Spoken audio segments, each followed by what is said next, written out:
Jimmy, how are you today? Hello. What happened last night? I heard that you were at Improv. Whoa, here whoa, on whoa, New York City. whoa. Now I can tell just you. pretend I was not there. I can tell you some of what happened last night. I did comedy at the Improv. It was packed. It was 300 or more crazy, screaming Fox News fans. They were delightful. They were drunker than my producer, which is hard to do, but they were, and we had a great time. And I heard that the F word was mentioned a million times. Is that true? I don't know that it was a million, but I am a New Yorker. So like something like go F yourself, that's how we say hello. You know, if a New Yorker is giving you the finger, it's because they love you. It's not because they hate you. See, I'm from Europe. I couldn't understand it was used a lot, but now I do because I live in American society and I love Jimmy. Jimmy's great. I love you more. I'm going to get emotional. I'm trying to hold it together right now. I loved your boots last night. They Oh, were thanks, girlfriend. fantastic boots. Those were the white boots. Yes. I wear a lot of boots at Fox. In the beginning, I wore them to distract from the fact that I didn't know what I was talking about on TV. I would wear like loud jackets, loud boots, and they'd be like, oh, this guy's kind of silly. And now that I semi know what I'm talking about, I've toned it down a little. When I go on Gutfeld show, I'm on the Greg Gutfeld show this Tuesday, I'm wearing like a Liberace tribute band outfit. It's way out there. Tell me something that you have for this summer. Any other events? Oh wow, what am I doing this summer? I'm going to be, next Thursday, May 19th, I'm going to be the first comic ever to do live stand-up on Fox News.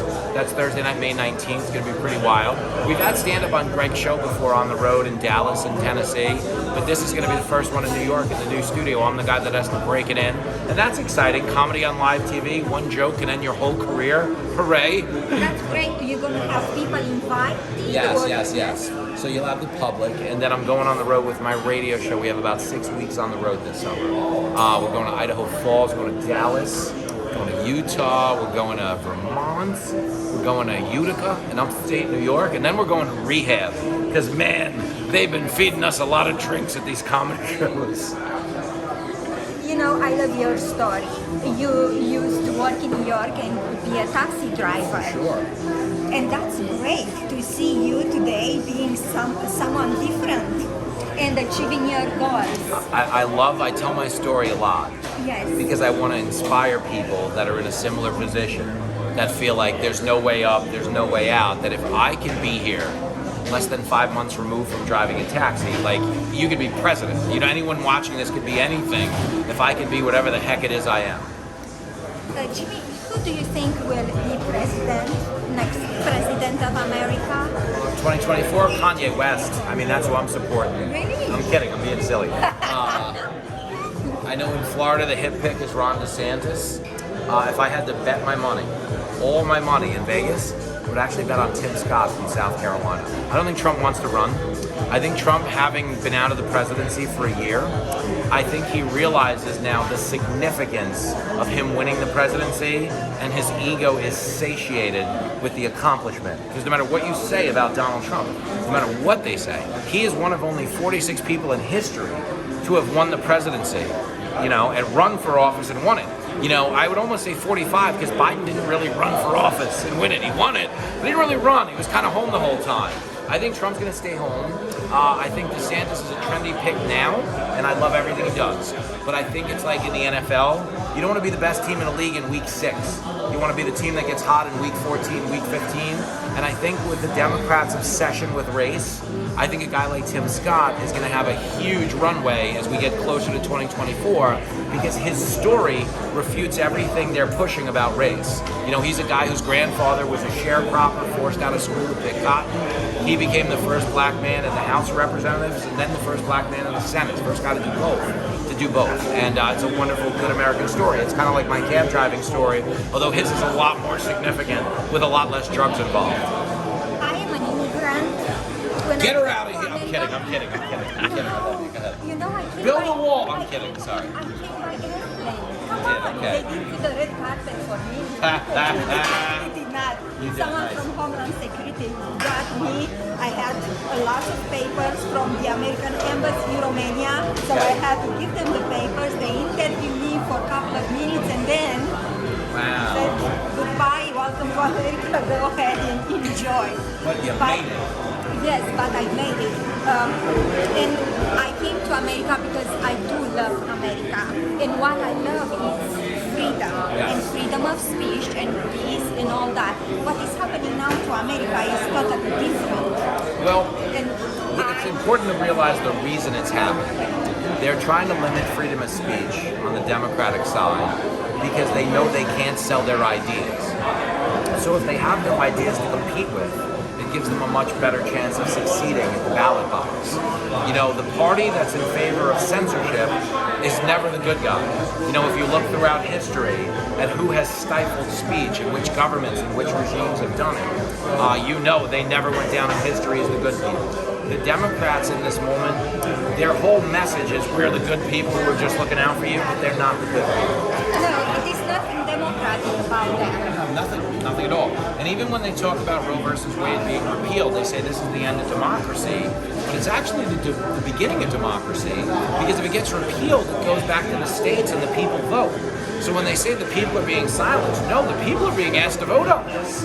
And they don't like the fact that the people are being asked to vote on it. That's why they want to codify Roe versus Wade before it can potentially be repealed. But if you're confident in your ideas, as a lot of conservatives are, you know, conservative principles champion what America was founded on. Progressive principles champion what we fled when we declared war or revolted against the British, which is we didn't want so much government in our lives.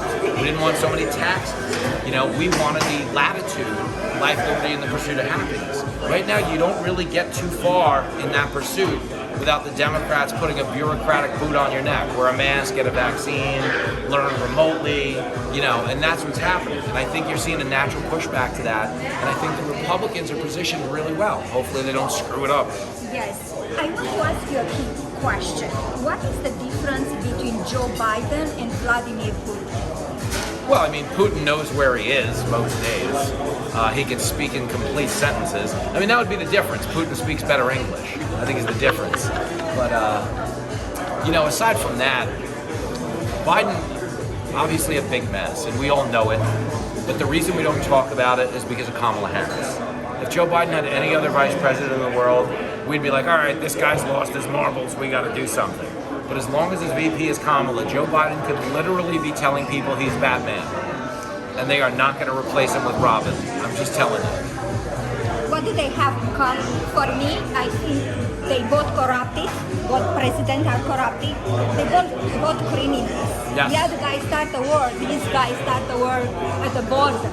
And children are dying because of drugs in America. No question. Fentanyl, border, Exactly. bad. Gotta do something. And I wish they would. But again, the reason the Biden administration is losing and polling as bad as they are is their priorities are not America's priorities. And especially when they, for all the fighting and screaming they do about the black vote, they don't prioritize what black people prioritize. Black people have not asked Democrats to call everyone in the world racist. That's not what they want. They just want to make money, live a good life, live in a safe neighborhood. But the Democrats want them to prioritize racial grievance, climate change. I don't know anybody who lives in a high, crime neighborhood. He's like, man, if we could just do something about the environment. It's not Mother Nature, it's this mother effer shooting at me is the issue. Everybody right now. Everybody right now is focused to the Ukrainian war. Yeah. When it starts, I was hoping that they can get together in a trip peace. Now they seem to get comfortable on fighting. This is going on and on. What do you think, Julie? We're going to be in a long war here?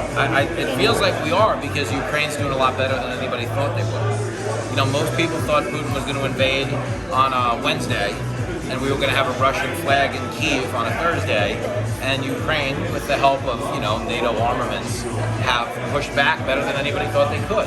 And I do think it's going to go on for a while longer, because Putin's in a position where he doesn't want to accept defeat per se.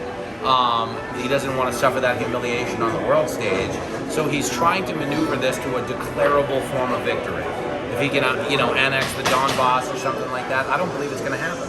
But I believe that would be the long game for him at this point, is he wants some piece of territory to show for the investment of time and flesh and everything else. And on that happy note, We're gonna go drink and eat some pizza. I'll let you wrap it up. Yes. What is your favorite pizza? We are here at Duo Amici on Ybor City with Oh, it is Jimmy and gorgeous. Jimmy. What do you think today will do wonders for you when you go to I'm actually aroused by this pizza. This is, yes, I feel like I'm on YouPorn or something. I'm sorry, but this pepperoni mushroom is really something New special. York authentic. Oh, I know it is. I get paid in pizza at Fox News, so I'm aware.